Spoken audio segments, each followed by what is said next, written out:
নমস্কার বন্ধুরা, সুস্মিতার আরও একটা নতুন ব্লগে সবাইকে অনেক অনেক স্বাগত। আজ আবারও একটা নতুন দিনের শুরু। সকাল বাজে ঘড়িতে এখন 7:30। আজ সামার ভ্যাকেশন চলছে, সেই জন্য ওঠবার কিন্তু খুব একটা তাড়া নেই। বেশ আরাম আয়েশ করে চা খাওয়া, টিফিন খাওয়া আর আয়েশের সঙ্গে স্নান, খাওয়া দাওয়া সব মিলিয়ে ভালোই চলছে। যদিও স্কুলের অনেকগুলো কাজ পেন্ডিং রয়েছে, সেগুলোও কিন্তু এই ছুটির মধ্যেই কমপ্লিট করতে হবে। কিন্তু সে তারা দিলে শুনবো কেন? আসলে কাল সারা রাত এতটাই বৃষ্টি হয়েছে, ওয়েদারটা একদম চিল ঠান্ডা, কি ভালো লাগছে। আর তোমাদেরকে আবারও এই সকালবেলা চায়ের কাপেই চলে এসেছি ওদের কাছে। যদিও ঠান্ডা ওয়েদার না থাকলেও ওদের কাছে আসি, আর ঠান্ডা ওয়েদার ওরা যেন প্রাণ পেয়েছে। তোমরা আমার ব্লগে ওদেরকে দেখে দেখে হয়তো কখনো কখনো একটু বোরই হয়ে গেছো যে সারাক্ষণ বাগান দেখায়, কিন্তু এই বাগানেই তো আমার প্রাণ লুকিয়ে থাকে। সত্যি বন্ধুরা, ব্লগিং করার জন্য নয়, বরং এই বাগান ছাড়া আমি নিজেকে ভাবতেই পারি না। এই ছোট্ট একটা ব্যালকনি, আর এই ছোট্ট ব্যালকনিতে জুগারুওয়ালা সমস্ত টব দিয়ে, বোতলে ক্রাফট দিয়ে এই সমস্ত গাছেদেরকে যে আমি বড় করছি, বড় করছি না, লালন পালন করছি আমার স্নেহ, আমার মমতা, আমার ভালোবাসা দিয়ে, সেগুলোকে ছাড়া আমি কি করে নিজেকে কল্পনা করি বলো? নিজের হাতে লাগানো গাছ, তাতে যদি একটা ফুলও ছোট্ট হয় না, তার মধ্যে যে আনন্দ পাওয়া যায়, অন্যের বাগানে বড় বড় ডালিয়া কিংবা বড় বড় গোলাপ দেখো ততটা আনন্দ হয় না। কেন জানো? ওই গোলাপটা আমার নয়, কিন্তু এই ছোট্ট নয়নতারাটা, রুগ্ন নয়নতারাটা, ছোট্ট একখানি 4 দিন পরে আসা অপরাজিতাটা, ওটা আমার। ওরা একান্তই আমার, শুধুই আমার, যার ওপর আমার একার কর্তৃত্ব আছে, একার অধিকার আছে। এই অধিকারের জেরেই আমরা বোধহয় একে অন্যকে ভালোবাসি, একে অন্যের ওপর অধিকার ফলাতে চাই। আসলে এই আমার বস্তুটা বড়ই মনোগ্রাহী।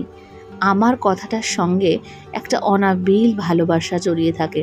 আর দেখো, তোমাদের সঙ্গে গল্প করতে করতে বাগানের বাইরে হাওয়া খাচ্ছিলাম, আর ইনি এসে বাজার নিয়ে উপস্থিত। কখন যে ঘন্টাখানেক কেটে গেছে বুঝতেও পারেনি। সত্যি কথা বলতে কি, আমাকে একেবারেই ডিস্টার্ব করে না, জানে আমি একটু এসব ভালোটালোবাসি আর একটু পাগলপন্থী আমার আছে বাগানের প্রতি, তাই আমাকে ডিস্টার্ব না করেই বেচারা ছাতা নিয়ে বাজার চলে গিয়েছিল। টিপ টিপ টিপ টিপ করে এখনও বৃষ্টি পড়ছে, কিন্তু হাওয়াও দিচ্ছে প্রচুর, আর হাওয়াটাই বেশ ভালো লাগছে। তো টুকটুক করে বাজার তো করে আনা হলো, কারণটাও তোমাদের সঙ্গে শেয়ার করি। গরমের ছুটি, আর ছেলেকে একটু সুন্দর সুন্দর রান্না করে খাওয়াতে হবে। এটা ছেলের নয়, বাবার ডিমান্ড। ছেলেকে এটা খাওয়াও, ওটা খাওয়াও, সেটা খাওয়াও। স্কুল থাকলে তো মানে কোনো রকমভাবে সংসারটা চালিয়ে নিয়ে যাওয়া আর কি, সেই রেলগাড়িতে ছোটার মতো। কিন্তু স্কুল ছুটি, তাই একটু বসিয়ে ভেবে চিনতে, ভেজ বলো নন ভেজ বলো, রান্না বান্না করে খাওয়া দাওয়া, আমাদের মতো পরিবারে যেমনটা হয় আর কি। যাই হোক, বাজারপত্র গুটিয়ে এখন চলে এসেছি রান্নাঘরে। একটু রান্না বান্না করতে হবে, কিন্তু রান্না বান্নাটা দুপুরের রান্না বান্না নয়, এটা হচ্ছে সকালের টিফিন। আর এটা কি হচ্ছে জানো? এটা হচ্ছে কি যেন বলে, গোলা রুটি আমাদের বাঙালিতে বলে, আর অবাঙালিতে বলে হচ্ছে চিল্লা। তো এই চিল্লাটা কি জিনিস? চিল্লাটা হচ্ছে, এর মধ্যে রয়েছে তোমার দই, বেসন, সুজি, কখনো তুমি আটাও দিতে পারো, আর রয়েছে পেঁয়াজ কুচি। এর মধ্যে আরও অনেকে অনেক কিছু দেয়, ক্যাপসিকাম দেয়, আরও অনেকে অনেক কিছু দেয়, দই দেয়।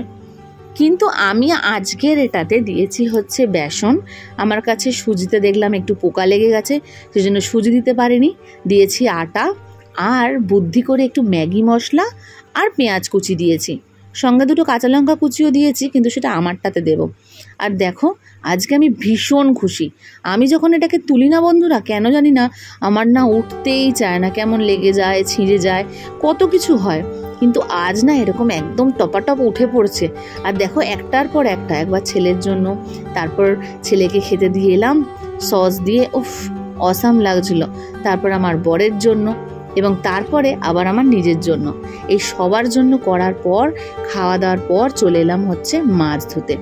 বাজারটি তো ভর্তি করে নিচে একটা মাছ নিয়ে চলে এলো। কখনো একটা প্রকার মাছ নিয়ে আসে না। এই মাছ আমার দেখলেই আমার রাগ ধরে, কিন্তু খেতেও তো ভালোই লাসি বলো। মাছ বাঁচতে হয়। আমাদের এখানে এখন ইদানিং এই জিনিসটা হয়েছে যে যদি তুমি মাছ কিনে দিয়ে দাও, চিংড়ি মাছ, ওরা হয়তো 20-30 টাকা বেশি নেয়, আবার ছাড়িয়ে দেয়। আগে এটা ছিল না, এখন দেয়। তো আমি বললাম তুমি আজকে ওই বউটাকে পেলে না? বললো এত বৃষ্টিতে সে আর আজকে আসেনি, ফলে এটা আজকে ছাড়ানো হবে না, এটা তুমি নিজেই ছাড়াও। আসলে বন্ধুরা, ছাড়ানোতে সমস্যা না, কিন্তু এর আগে একটা বিপদ ঘটেছিল, সেই বিপদের জন্যই একটু চিংড়ি মাছটা ছাড়াতে ভয় পাচ্ছি। আর এদিকে দেখো, সেই বিপদটা বলছি, আর এদিকে দেখো আজকে কাটাপোনা মাছটাও ছাড়িয়ে দেয়নি। আমি বললাম কাটাপোনা মাছের আঁশটাও এরকম করে এনেছে? বললো কাটাপোনার মাছের আঁশ ছাড়াবে কি, বৃষ্টি আর প্রচুর লাইন মাছের দোকানে, তো উনি একটু একটু ভিজে যাচ্ছে, ওই জন্য চটজলদি আমাকে বললো কি করব, মাছের আঁশ ছাড়াবো? আমি বললাম না, ছাড়াতে হবে না, একটু দয়ালু মন, বেচারি ভিজে যাচ্ছে মাছওয়ালা, সেই জন্য এমনিই মাছের আঁশ সমেত মাছ নিয়ে চলে এলো। আর এই যে আমি এখন বসে বসে মাছের আঁশ ছাড়াই আর কি। এই এতগুলো মাছ, সারা সপ্তাহের এক গাদা কাটাপোনা, তার এখন বসে বসে মাছের আঁশ ছাড়ানো, কি যে বিরক্তিকর না, ভাল লাগে না। কিন্তু তবুও মনে হচ্ছে যে একটা মানুষ তো তবু আমার এই কাজটার জন্য ভিজছে কম। যাই হোক, এবার আসবে এই চিংড়ি মাছের যে বিপদের কথাটা বলছিলাম সেটা। কি হয়েছিল বন্ধুরা, আগের বারও এরকম একবার চিংড়ি মাছ নিয়ে এসছে, আর চিংড়ি মাছগুলো না বেশ বড় বড়। তো আমার তো দেখে খুব ভালো লেগেছে। আমি খুব সুন্দর করে চিংড়ি মাছগুলো কেটে আর তারপরে ধুয়ে টুয়ে রান্না করেছি, খুব ভালো খেতে। ও বাবা, তারপরে কি হাত চুলকানো!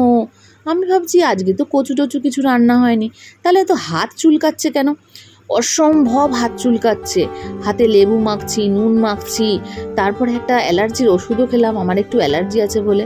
মাছগুলো দেখো বেশ বড় বড়, তাই না?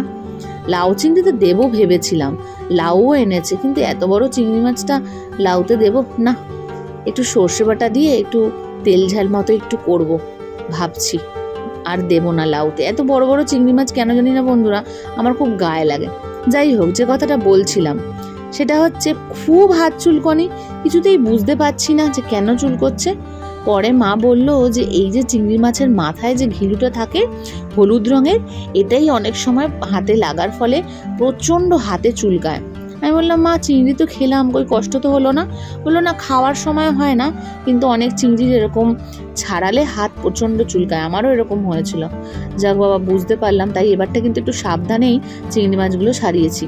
আর এই যে নুন হলুদ মাখিয়ে কাটাপোনাগুলো রেখে দেবো, 2 পিস করবো ভাজা, একটু পেঁয়াজ দিয়ে মেখে খাবো, বেশ ভালো লাগে, মুচমুচে করে ভেজে তার সঙ্গে পেঁয়াজ লঙ্কা দিয়ে ভেজে খেতে। আর এই চিংড়িগুলোর বললাম, চিংড়িগুলোর আজকে করবো হচ্ছে ওই একটা সানরাইজের সর্ষে গুঁড়ো পাওয়া যায় না, সব থেকে সহজ রান্না, জাস্ট কালো জিরে ফোড়ন দাও, তার মধ্যে সর্ষে গুলে রাখো আর দিয়ে দাও। ঘড়িতে বেজে গেল 11:15। বাপরে বাপ, কোথা দিয়ে যেন সময় দৌড়াতে শুরু করে, আমি তো সুযোগই পাই না, যেন চোখ মেলতে না মেলতেই দেখি দুপুর হয়ে গেছে। যাই হোক, এদিকে দেখি বৃষ্টিটাও একটু ধরেছে, জামা কাপড়গুলো কাচাকাচিও হয়ে গেছে। আমি বললাম যে আজকে আর তুমি মিলে অফিস যাও না, রেখে দাও, আমি মিলে দেবো, অন্যদিন একটু মিলে টিলে দিয়ে হেল্প করে, তো এখনও এগুলো কাটতে হবে। আর জামা কাপড়গুলো মিলে দিলাম, বৃষ্টিটা একটু ধরেছে দেখে মনে হচ্ছে না জামা কাপড়গুলো আজকে শুকিয়ে যাবে। জানি না, শুকোলেই ভালো, না শুকালে আরও বিপদ, এগুলোকে নিয়ে আবার ঘরে মেলো, সে আবার আরেক ঝামেলা। তো যাই হোক, জামা কাপড় মিলে টিলে রান্নার দিকে লেগে পড়তে হবে, কারণ প্রায় 12টা বাজতে যায় আর এখনও রান্না শুরুই করিনি। এই ছুটির দিনে কি হয়, আরামে হেলে দুলে কাজ করতে করতে করতে করতে সবই লেট হয়ে যায়। যাক, স্নান টান সেরে এলাম, স্নান টান সেরে এসে পুজো পাঠের দিকটাও একটু করে নিলাম, করে আর এই যে ভাত টাত চাপিয়ে আর মাছ ভাজাটা আগে বসিয়ে দিয়েছি। আমি ওই সমস্ত রান্নার জোগাড় করে তারপর রান্না বসাই না, তাহলে তো আরও অনেকটা লেট হয়ে যাবে, তাই না? তো যাই হোক, এদিকে মাছ ভাজাটা বসিয়ে দিই আর এদিকে শাকগুলো কাটতে শুরু করলাম। আচ্ছা, আরেকটা কথা বলি, আমার ব্লগে তোমরা কারা কারা কোথা কোথা থেকে দেখছো বলো তো? অনেকে আছো যারা দেখো, যাদের নিজস্ব ইউটিউব চ্যানেল আছে, যারা অনেক ভালো কন্টেন্ট বানাও, তাদেরকে অসংখ্য ধন্যবাদ আমার মতো একটা ছোট্ট চ্যানেলের ব্লগিং দেখার জন্য। আর আমাকে কিন্তু যারা তোমাদের চ্যানেল আছে তারা কিন্তু প্লিজ একটু সহায়তা করো, আমাকে কমেন্ট সেকশনে জানিও যে আমি কি করলে আমার ব্লগটা আরও ভালো হবে।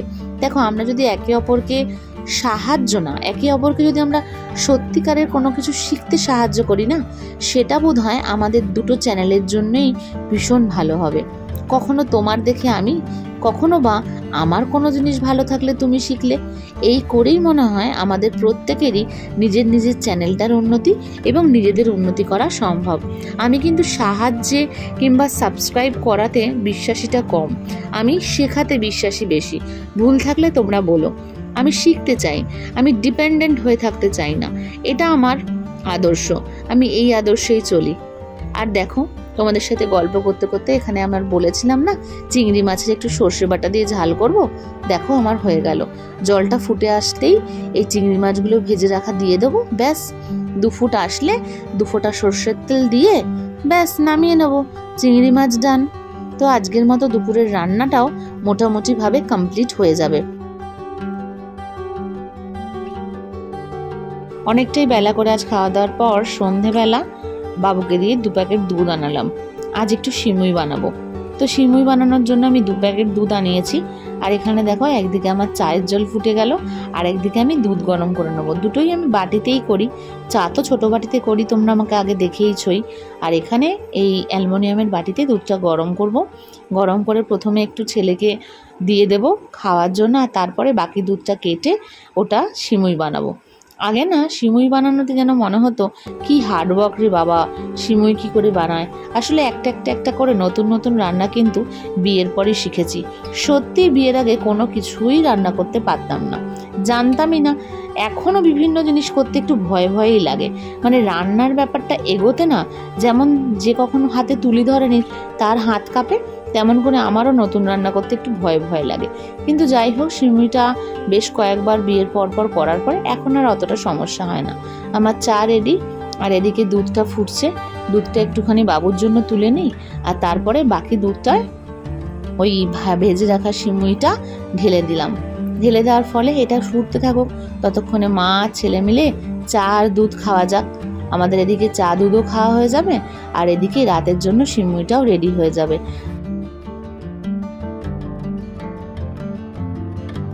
আর এখন থেকে চলবে বাবুকে একটু পড়ানো। তো আজকের ব্লগটা এখানেই শেষ করলাম, আর বেশি বাড়াচ্ছি না।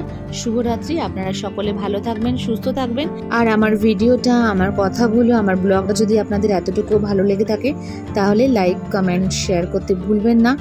আর আমার পাশে থাকার জন্য সাবস্ক্রাইব করতেও ভুলবেন না। তাহলে দেখা হচ্ছে পরের ব্লগে। সবাই সুস্থ থাকবেন।